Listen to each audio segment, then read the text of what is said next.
salamlayırıq əziz izləyicilərimiz. Bugün sizinlə düz xətli bərabər təcilli hərəkət bölməsinə baxacağıq.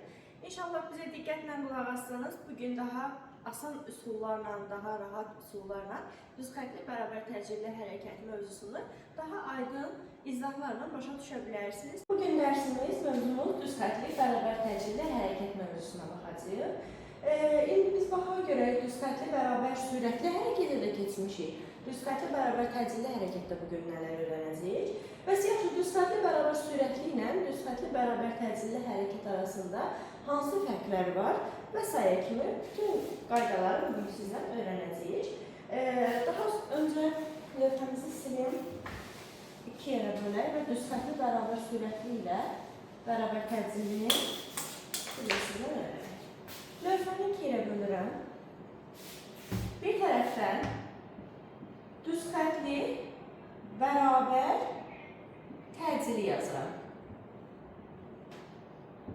Bir tərəfdən də düz xətli bərabər sürətli hərəkət.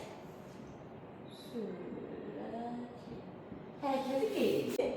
Biri düz xətli bərabər təcildir, biri düz xətli bərabər sürətli hərəkətlərdir. İndi bunları bir-birindən fərqləndirən nələrdir? Biz onlara baxacağıq bu günləri. Bir qeyd edək ki, təcil A hərfi ilə işarə olunur. Vahidi metr bölünsün saniyə kvadratıdır. Düsturu A bərabərdir V çıxılsın V0 bölünsün T'dir. Keçirəm sürətə. V hərfi ilə işarə olunur. Vahidi metr bölünsün saniyədir. Düsturu V bərabərdir S bölünsün T'dir. Düz xətli bərabər sürətli hərəkətdə V konstantdır. Bərabər təcili hərəkətdə A konstantdır.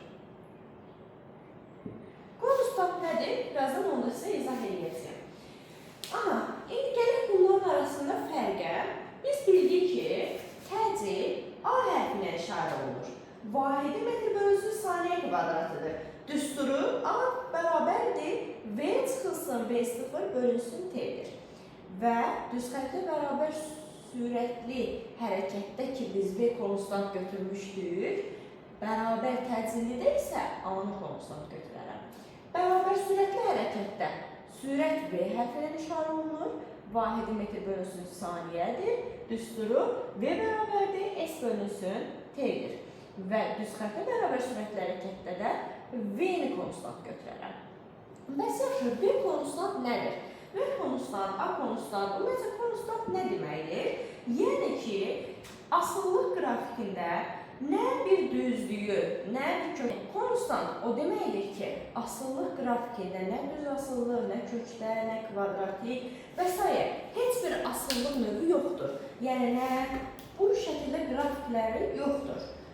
Konstant o deməkdir ki, yəni bu kəlmə asılı deyil. Bu şəkildə asılı deyil. Konstantın hər hansı bir asıllıq qrafiki bu şəkildə götürülür. Daha sonra biz bildik ki, təcil nəyə deyilir? Biz bildik ki, təcilin düsturu nədir? Təcilin qaydasını da mən sizə deyim ki, istənilən bərabər zaman fasiləsində cismin sürəti eyni qədər dəyişərsə, belə hərəkət bərabər təcilli hərəkət adlanır. Bir daha təkrar edirəm. İstənilən bərabər zaman fasiləsində cismin sürəti eyni qədər dəyişərsə, belə hərəkət bərabər təcilli hərəkət adlanır. Düsturunu bildik, vahidini bildik və yaxşı, təcili ölçən cihaz nədir? Təcili ölçən cihaz akselerometrdir.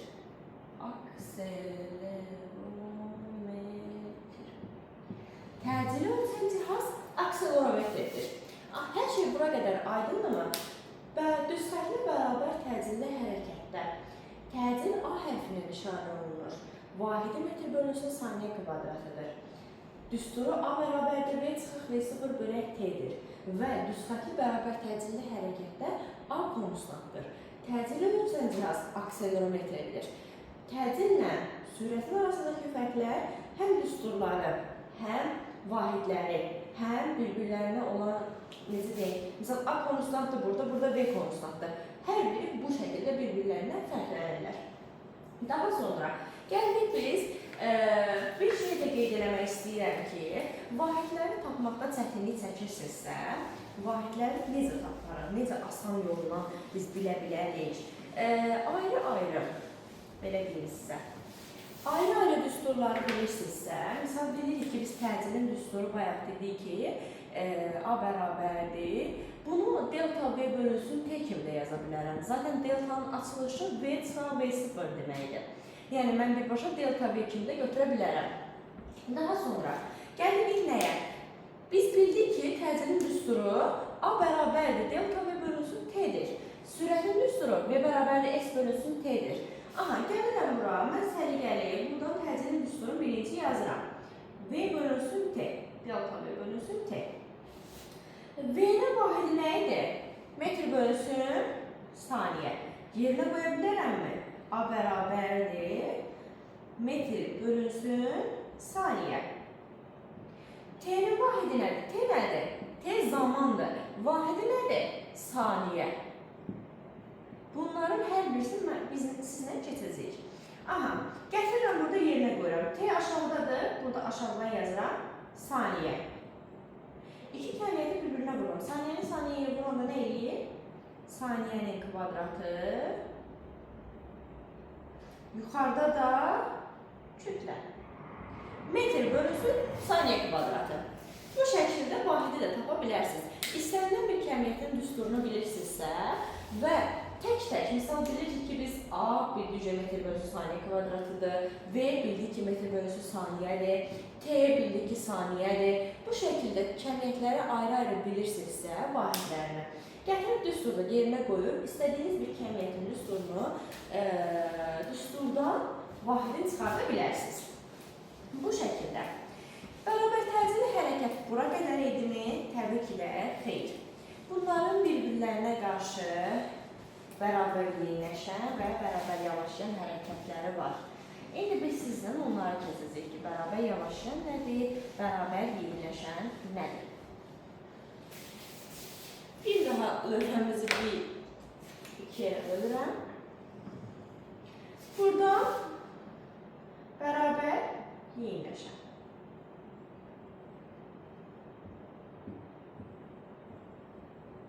Buradan isə bərabər yavaşlayan hərəkət yazıram. Bu şəkildə. Bəs yaxşı, bərabər yeniləşən nədir, bərabər yavaşlayan nədir? İlk öncə biz bunların bir-birlərin faydalarını deyək. Yeniləşən və bərabər yavaşlayan hərəkətlər V0 və A vektoru. V0 və A vektorlarının eyni istiqamətdə yönəldikdə bərabər yeniləşən hərəkət edir. Əksi istiqamətdə yönəldikdə bərabər yavaşlayan hərəkət edir. Bu nə deməkdir? Misal mən V0-ın bu istiqamətdə gedir. A bu istiqamətdə gedir. Bunlar nədir? Eyni edirlər, yəni eyni istiqamətdə hərəkət edirlər. Bu nə deməkdir? Yəni bu bərabər yeniləşən hərəkət deməkdir. İndi gəlirəm bərabər yavaşlayan hərəkətdə. Misal V0-ın bu istiqamətdə getmək istəyir. A bu istiqamətdə getmək istəyir. Bu necə bir hərəkət adlanır? Bərabər yavaşlayan hərəkət adlanır. Yəni iki vektor götürülür və vektorların biri əks istiqamətdə gedəndə yavaşlayan, eyni istiqamətdə gedəndə yeniləşən hərəkət adlanır. Yəni, bu fərq eləmir. Mən özümdən misal olaraq bunu çəkmişəm ki, istədiyiniz zaman bu tərəfə də gedə bilər, istiqamət olaraq bu tərəfə gedə bilər, fərq eləmir. Bu yeniləşən hərəkətdir. Eyni istiqamətdə getmələri yetərlidir. Burada isə əks istiqamətdə getdikdə bərabər yavaşlayan hərəkət olar. Aha.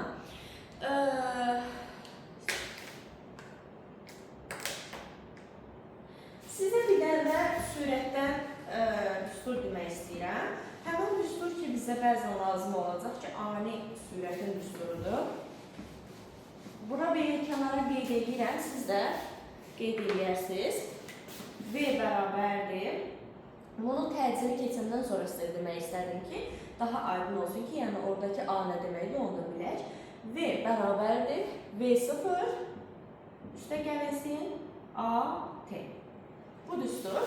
Mən bu düstur əslində bu ani sürət düsturudur. Amma mən sizə burada təcili keçməmişdim deyə istədim ki, təcili keçəndən sonra sizə bu düsturu deyim. Bu ani sürət düsturudur. V bərabərdir. V0 üstə gəlsin A T. Bir şey də qeyd etmək istəyirəm ki, A vektorial cəmiyyətdir. Bərabərdir. Delta V bölünsün T. Mən sizə skaler və vektorial cəmiyyətləri izah edəndə nə demişdim? A V ilə necə asılıdır? Düz asılıdır. A vektorial cəmiyyət isə V də vektorial cəmiyyətdir. Yəni, bildiyimiz kimi vektorial cəmiyyət nə deməkdir? Bir daha təkrar edək. Vektorial cəmiyyət həm ədədi qiyməti var idi, həm də istiqaməti var idi. Buna biz vektorial cəmiyyətlər deyirik. Daha sonra bərabər yavaşlayan, bərabər yeniləşən hərəkətlərin özlərinə xas düsturları var. Sonra təcilin özünə xas düsturları var. Təcilin əsas düsturunu mən sizə dedim. İndi sizə V0 ilə olan düsturları deyəcəm. Bunları bir qeyd edin. Yeniləşən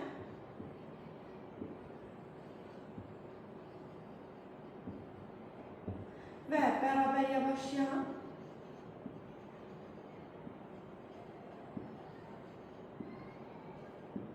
hərəkətlərdə bir şey də qeyd etmək istəyirəm ki, yeniləşən hərəkətlər ya hər ikisi müsbət, ya da hər ikisi mənfi olmalıdır. Vx və A proyeksiyaları ya hər ikisi müsbət olmalıdır, ya da hər ikisi mənfi olmalıdır. Yavaşlayanda isə əksinə biri müsbət, biri mənfi olmalıdır, ya da ki biri mənfi, biri müsbət olmalıdır. Bərabər yeniləşən və bərabər yavaşlayan hərəkətlərdə V və A biri müsbət, biri mənfi olarsa yavaşlayan, hər ikisi müsbət, hər ikisi mənfi olarsa yeniləşən hərəkətə aiddir. Bizim Vx ilə bağlı düsturlarımızdır bunlar ki, mən yazmaqla çox vaxt itirmək istəmədim. Ona görə istədim ki, sizin üçün yazam, daha sonra izahını verəm. Vx ilə bağlı düsturlarımız bunlardır. Bunlar bütün test okullarını bizə lazım olacaq düsturlardır. Hətta məsələ həllərində açıq suallar kimi də bizə düşə bilər. Ona görə də siz bunu əzbərləməyiniz şərtdir. Deməli, biz burada iki dənə düstur görürük. Bir, bu hissənin düsturunu görürük. Bir də bu hissəni görürük. Bəs fərqləri nədir? Əgər V0 0 olduqda, V0 0-a bərabər olduqda, mən avtomatik buradan V0-ları siləndə mənə yerdə nə qalacaqsa Vx onlardır. Bu şəkildə. Misal məsələ həlli düşəcək bizə. Hər bir şey verəcək. A-nı verəcək, T-ni verəcək və bizdən Vx-i soruşacaq. Və məsələnin axırında da bizə mötərizə içərisində V0 0 verəcək. Bizim diqqət etməli məsələlərdən biri budur. Bunlar harada istifadə olunur, bunlar harada istifadə olunur. Məsələ həlləri verəcək. Məsələdə bizə A-nı, T-ni verib Vx-i soruşarsa və mötərizənin içərisində V0 0-ı verərsə, o zaman biz bu düsturdan istifadə edəcəyik. Bu düsturdan yox. Bu düsturdan istifadə edəcəyik. Bir daha deyirəm. Bizə məsələdə verəcək Sx-i, bizə verəcək Ax-i və soruşacaq Bx-i və V0-da 0 verdikdə artıq biz bu düsturdan yox, bu düsturdan istifadə edəcəyik. Bunu bir mənalı olaraq əzbərləyirik. Bu şəkildə. Bunlar Vx-in düsturlarıdır. Bir daha təkrar edirəm sizlə. Məsələ həllərində, toplularda çox qarşılaşacağıq bu suallarla biz. Ona görə də bir mənalı olaraq bu 3 dənə düsturu əzbərləmək şərtdir. Yəni, bunu əzbərlənirsə, onu əzbərləmək asandır. Vx bərabərdir V0 üstə gəlsin Axt və Vx bərabərdir Axt. Biz bunları harada istifadə edəcəyik? Bir daha deyirəm. Məsələ həllərində bizə Vx verə bilər, Ax verə bilər, T-ni soruşar və məsələ həllində Vx bərabərdir 0-ı soruşar, verər. Verdikdə biz V0x-i 0 götürürüksə, daha mən bu düsturu niyə istifadə edərəm ki? Mən keçərəm avtomatik bu düstura. Deməli, mən bu düsturdan tapmalıyam. Birinci bölmələrdə də dedim ki, fizikanı öyrənmək üçün əsas başlıca səbəblərdən biri də nəyi harda istifadə eləmək lazımdır. Bunu bilməliyik. Düsturları əzbərlədiniz. Əsas odur, məsələlərin axırında mühtərizənin içərisində sizə verilənlərə baxaraq sizə hansı düstur lazımdır, dəqiq taparaq yerinə qoyub hesablamaq çox asandır. Sadəcə olaraq diqqətli olub bu düsturları əzbərləmək şərtdir.